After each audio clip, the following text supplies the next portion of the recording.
वही सच्चाई बनकर सामने आ गई है। अहमदाबाद प्लेन क्रैश की शुरुआती रिपोर्ट आ चुकी है और जो बातें अब निकल कर आई हैं वो अंदर तक हिला देती हैं। 12 जून 2025 की दोपहर थी।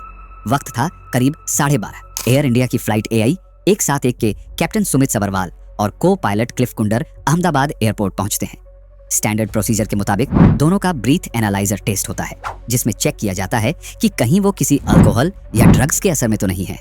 रिपोर्ट साफ थी, दोनों पायलट पूरी तरह फिट थे, नशे का कोई नामो निशान नहीं। यहाँ तक कि उन्होंने फ्लाइट से पहले पर्याप्त आराम भी लिया था, यानी एकदम प्रोफेशनल और तैयार। अब आते हैं टेक्निकल फैक्ट्स पर। उस दिन प्लेन में कुल 54,200 किलोग्राम फ्यूल था। टोटल वजन था 2,34,000 किलोग्राम, जो कि मैक्सिमम अलाउड लिमिट 2,81,883 किलो के नीचे ही था।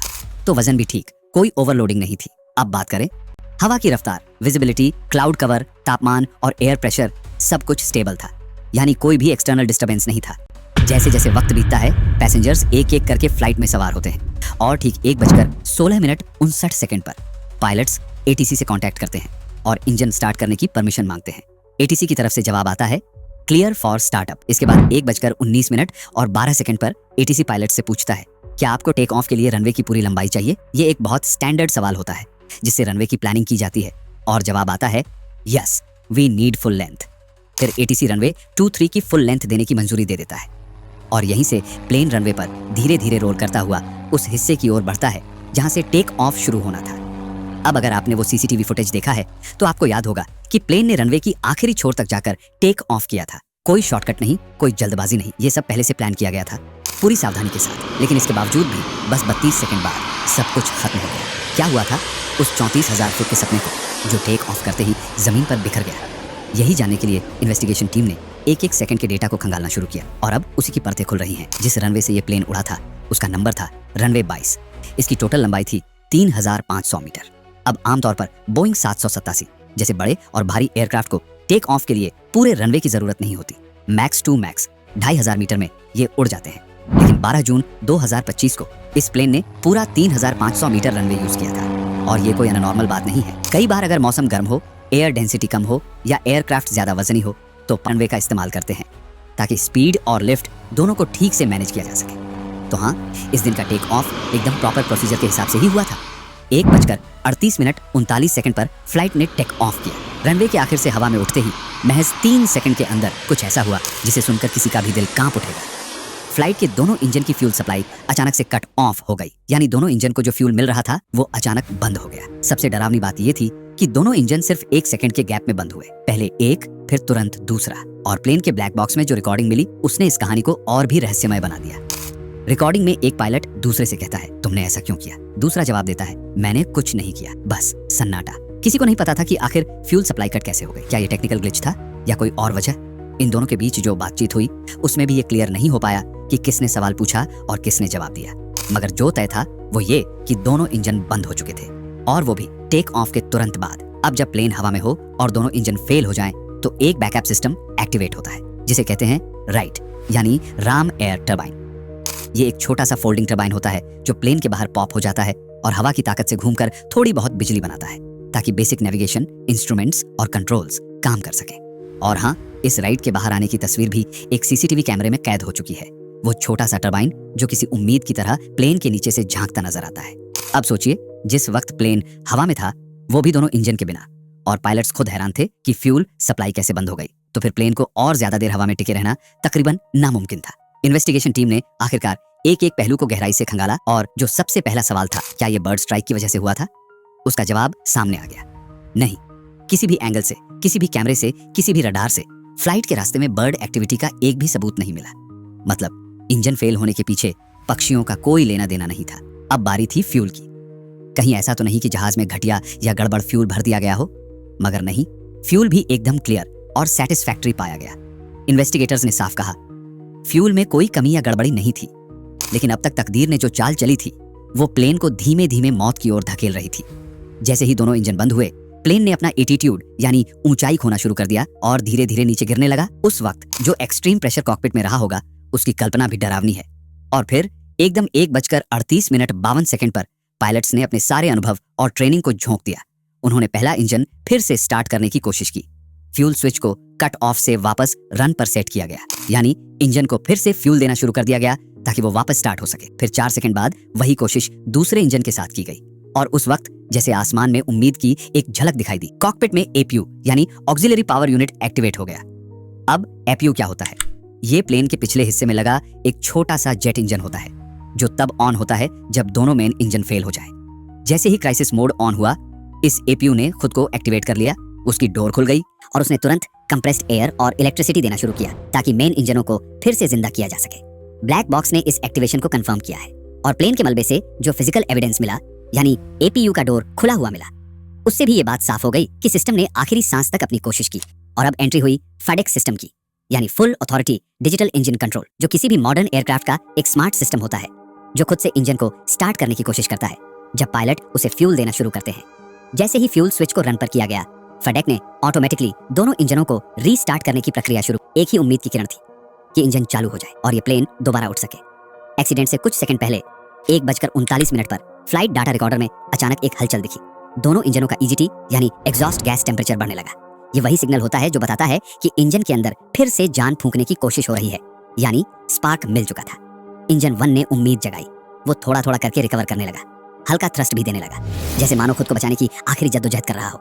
मगर इंजन 2 बिल्कुल खामोश। शुरुआत में उसने हल्का सा रिस्पॉन्ड किया, लेकिन फिर डेड साइलेंस। फेडेक्स सिस्टम बार बार कोशिश करता रहा, फ्यूल भेजता रहा, स्पार्क जनरेट करता रहा, लेकिन इंजन 2 तक नहीं। और इस दौरान प्लेन आसमान में सिर्फ 625 फीट की ऊंचाई पर था, यानी ना तो इंजनों को दोबारा स्टार्ट करने का टाइम था और ना ही पायलट्स के पास कोई दूसरा ऑप्शन। 1:39 पर आखिरकार पायलट्स ने अपनी आखिरी उम्मीद मेडे कॉल में डाल दी, यानी हम क्रैश होने वाले हैं। एटीसी ने कॉल को रिसीव किया, तुरंत जवाब भी दिया, एयर इंडिया 171, हम आपका मेडी कॉपी करते हैं। मगर प्लेन से कोई आवाज वापस नहीं आई, सन्नाटा। और तभी जैसे ही एटीसी वाले सामने की खिड़की से देखते हैं, दूर एक ब्लैक बॉडी फास्ट अप्रोच करती दिखाई देती है और फिर बूम, आग का एक भयानक गोला जैसे आसमान से नरक उतर आया हो। प्लेन जमीन पर गिर चुका था। इस भयंकर टक्कर ने न सिर्फ आसमान का सीना चीर दिया, बल्कि 260 जिंदगियां भी साथ ले गया। उनमें से सिर्फ एक पैसेंजर जिंदा बचा। 1:39 पर प्लेन के ब्लैक बॉक्स की रिकॉर्डिंग भी हमेशा के लिए रुक गई, क्योंकि प्लेन अब मौजूद ही नहीं था। और अब सुनो, ये क्रैश किसी एक बिल्डिंग से टकराकर नहीं रुका था। ये फ्लाइट टकराई थी 5 अलग अलग बिल्डिंग से, एक के बाद एक, जैसे डेथ का डोमिनो। सबसे पहले जब प्लेन गिरना शुरू हुआ, वो कुछ पेड़ों से टकराया, फिर एक चिमनी से भिड़ गया। इसके बाद पहली बिल्डिंग, जहां इसका टेल सेक्शन और राइट लैंडिंग गियर टूटकर गिर पड़ा, राइट इंजन भी यहीं गिरा। दूसरी बिल्डिंग, राइट विंग का इनबोर्ड हिस्सा यहां जाकर चिपक गया। तीसरी बिल्डिंग, लेफ्ट विंग का आउटबोर्ड हिस्सा और लेफ्ट मेन लैंडिंग गियर यहीं गिरा। चौथी बिल्डिंग, लेफ्ट इंजन और विंग का बचा हिस्सा यहां जाकर क्रैश हुआ। पांचवी बिल्डिंग, यहां गिरा प्लेन का फॉरवर्ड ब्लैक बॉक्स और कॉकपिट, जिसमें कैप्टन और को पायलट की आखिरी सांसें थी। वो आखिरी इमारत पर जा गिरा, एक भयंकर धमाके के साथ। हर सेकंड में जैसे जिंदगी छिन रही थी। एक एक कर सब कुछ बिखर गया, मशीन भी, इंसान भी और उम्मीद भी। क्या इस दर्दनाक हादसे की पूरी जिम्मेदारी एक बटन की गलती थी या फिर कुछ और? इस क्रैश के बाद जब रेक केस की जांच हुई, तो जो चीज सबसे ज्यादा चौंकाने वाली थी वो ये कि प्लेन का मलबा करीब 1000 बाई 400 फीट के एरिया में फैला हुआ था, यानी एक फुटबॉल के ग्राउंड से भी बड़ा एरिया सिर्फ मलबे से भर गया था। अब इन्वेस्टिगेशन रिपोर्ट में साफ साफ लिखा है कि दोनों इंजनों को फ्यूल सप्लाई देने वाले स्विच, जो कि रन से सीधे कट ऑफ में चले गए थे, वहीं से इस हादसे की शुरुआत हुई। और जैसे ही फ्यूल सप्लाई बंद हुई, वैसे ही दोनों इंजन ठप हो गए और प्लेन एक आग के गोले में बदल गया। लेकिन अब असली सवाल उठता है, ये स्विच बंद कैसे हुआ? क्या ऐसा बटन सच में इतना सेंसिटिव होता है कि बस एक टच से बंद हो जाए? या फिर क्या पायलट से कोई ऐसी गलती हो सकती है कि दोनों स्विच एक साथ बंद हो जाएं? मतलब क्या ये सिर्फ एक फ्लिकर या हल्के टच की वजह से हुआ, या फिर ये स्विच डिजाइन ही ऐसा है कि अनजाने में भी ऑफ हो सकता है? अब तक की रिपोर्ट में ये तो बता दिया गया कि स्विच बंद हो गया था, लेकिन ये कहीं नहीं बताया गया कि आखिर बंद कैसे हुआ। और इस पर भी सबसे बड़ी बात, रिपोर्ट में Boeing, engine manufacturer, system designer, हर किसी को क्लीन चिट दे दी गई है। यहां तक कि लिखा है मैन्युफैक्चरर्स को किसी भी तरह की करेक्टिव एक्शन की जरूरत नहीं है। अब तुम खुद सोचो, अगर इस हादसे के लिए ना तो प्लेन में कोई टेक्निकल फॉल्ट था, ना इंजन में, ना सिस्टम में, ना ही फ्यूल क्वालिटी में, तो क्या अब इनडायरेक्टली पूरी उंगली पायलट्स की तरफ घुमा दी गई है? और फिर मीडिया ने भी अपनी जिम्मेदारी से एक कदम आगे बढ़कर आग में घी डाल दिया। बीबीसी ने हेडलाइन चला दी, no force with plane, pilots cut off fuel to engines. अब एक पल के लिए चलो मान भी लें कि पायलट से ही गलती हो गई होगी, कि उन्होंने अनजाने में दोनों फ्यूल स्विच ऑफ कर दिए होंगे। तो भाई चलो एक काम करते हैं, खुद से सोचते हैं, इंडिपेंडेंट माइंड से। पहले इस स्विच को अच्छे से समझते हैं।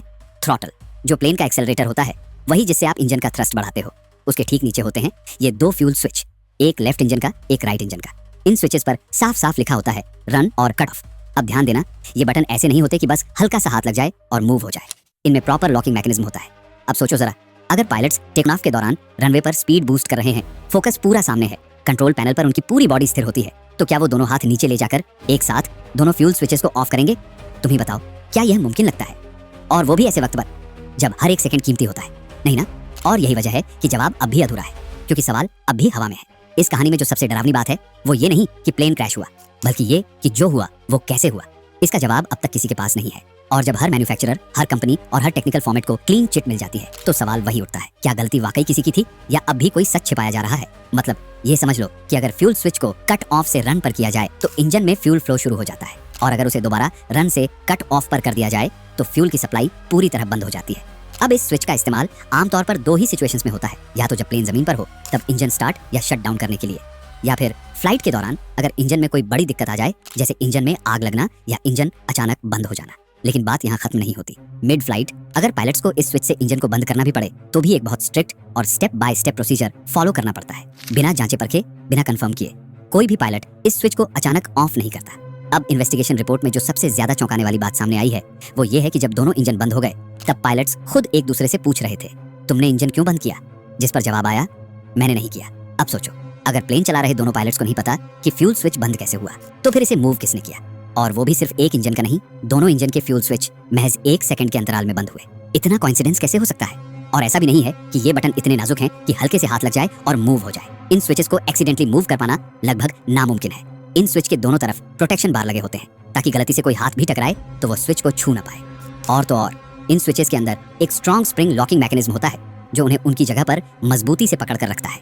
मतलब अगर किसी पायलट को भी इसे चालू या बंद करना हो तो पहले उसे स्विच को ऊपर खींचना पड़ता है, फिर ही वो आगे पीछे मूव किया जा सकता है। तो सवाल वही है, जब पायलट्स ने खुद इसे टच तक नहीं किया, वो गलती से भी बंद नहीं हो सकता, फिर बंद हुआ कैसे? क्या ये कोई टेक्निकल फेलियर था? अब जब रिपोर्ट की डिटेल्स देखी गई, खासकर पेज नंबर 6 पर, तो वहां पर कुछ बेहद जरूरी बातें लिखी हैं। जैसे इस प्लेन पर अब तक जितने भी एयरवर्थिनेस डायरेक्टिव्स लागू होते थे, यानी उड़ान भरने से पहले जो भी मैंडेटरी चेक्स, अपग्रेड्स और रिप्लेसमेंट्स करने होते हैं, वो सभी समय रहते पूरे किए गए थे। जिन पार्ट्स को चेंज करना जरूरी था वो भी रिपोर्ट के मुताबिक चेंज किए जा चुके थे। तो फिर अगर एयरलाइन ने मेंटेनेंस में कोई लापरवाही नहीं की, मैन्युफैक्चरर की कोई गलती नहीं निकली और ना ही मौसम या बर्ड स्ट्राइक जैसी कोई बाहरी वजह मिली, तो आखिर ये इंजन फेल क्यों हुआ? और ये फ्यूल स्विच अपने आप कैसे ऑफ हो गया? क्या ये सिस्टम फेलियर था या कोई डीप कोडेड सॉफ्टवेयर बग या फिर कुछ और? जवाब शायद अब भी अंधेरे में है, मगर ये तो साफ है कि सवाल अभी खत्म नहीं हुए। लेकिन अब जरा रिपोर्ट का अगला हिस्सा देखो। यहीं पर नीचे एक लाइन में बड़ी खामोशी से लिखा है कि FAA यानी फेडरल एविएशन एडमिनिस्ट्रेशन ने 17 दिसंबर 2018 को एक स्पेशल बुलेटिन जारी किया था। बुलेटिन में साफ लिखा था कि कुछ बोइंग 753 एयरक्राफ्ट्स में फ्यूल कंट्रोल स्विच का लॉकिंग मैकेनिज्म बार बार डिसेंगेज हो रहा है। मतलब स्विच का जो लॉक है वो अचानक से खुल जा रहा है। FAA ने माना कि हाँ, ये एयरवर्दीनेस को लेकर एक चिंता का विषय है, लेकिन फिर भी उन्होंने इसे इतना सीरियस नहीं माना कि इसके लिए कोई एयरवर्दीनेस डायरेक्टिव AD इशू किया जाए। कहा गया इसमें खतरा तो है, लेकिन इतना भी नहीं कि इसे अनसेफ कहा जाए। अब यहीं पर एक ट्विस्ट है। रिपोर्ट के अगले हिस्से में लिखा है कि बोइंग 737 में जिस फ्यूल कंट्रोल स्विच की प्रॉब्लम सामने आई थी, उसी डिजाइन का स्विच कई और बोइंग मॉडल्स में भी यूज होता है, और उनमें से एक है बोइंग 787, वही प्लेन जो अहमदाबाद में क्रैश हुआ। मतलब जिस बोइंग 737 के स्विच में प्रॉब्लम रिपोर्ट हुई थी, उसी डिजाइन का फ्यूल स्विच इस क्रैश हुए बोइंग 7887 में भी लगा हुआ था। अब रिपोर्ट ये कहती है कि एयर इंडिया ने इस फ्लाइट 71 में उस स्विच को चेक नहीं किया। क्यों? क्योंकि FAA ने ही कहा था कि ये सीरियस नहीं है। मतलब क्योंकि रेगुलेटरी बॉडी को नहीं लगा कि ये जरूरी है, इसलिए एयर इंडिया ने भी इसे इग्नोर कर दिया। और आज शायद उसी स्विच की वजह से 260 जिंदगियां चली गई। हाँ, रिपोर्ट में कहीं ये सीधा नहीं लिखा कि स्विच में ही दिक्कत थी, लेकिन जितने भी टेक्निकल क्लूज सामने आए हैं सब वहीं इशारा कर रहे हैं कि फॉल्ट इसी स्विच में था। देखो, कोई भी प्लेन एक अकेली गलती से क्रैश नहीं होता। छोटी छोटी मिस्टेक्स, लापरवाहियां, नेग्लिजेंस एक एक करके इकट्ठा होती हैं, और फिर जब एक साथ एक्सपोज होती हैं तो बन जाता है क्रैश का ब्लूप्रिंट। पर जो बात सबसे ज्यादा खटकती है ना, वो ये कि AIB यानी एयरक्राफ्ट इन्वेस्टिगेशन ब्यूरो ने इस स्विच के ऊपर कोई डिटेल में एनालिसिस क्यों नहीं किया। बस 2 लाइन में बात खत्म। और सबसे बड़ी बात, जब ब्लैक बॉक्स से डाटा रिकवर हो चुका है तो पायलट्स का पूरा कॉकपिट कन्वर्सेशन पब्लिक क्यों नहीं किया गया? रिपोर्ट में सिर्फ 2 सेकंड का ऑडियो शेयर किया गया, जिसमें सिर्फ स्विच की बात हो रही है। उस पूरे 33 सेकंड में और क्या बात हुई होगी? क्या पायलट्स ने कुछ और भी कहा होगा? क्या उन्हें किसी चीज पर शक हुआ होगा? AIB आखिर क्यों छुपा रही है ये सारी चीजें? अगर आप भी ये सोच रहे हो कि कहीं कुछ दबाया तो नहीं जा रहा, तो अपनी राय नीचे कमेंट में जरूर बताओ। अगर आपको ये वीडियो जानने और सोचने लायक लगा हो तो इसे शेयर जरूर करना, ताकि और लोग भी समझें कि हवाई यात्रा में एक छोटी सी नेग्लिजेंस कितनी भारी पड़ सकती है। जय हिंद।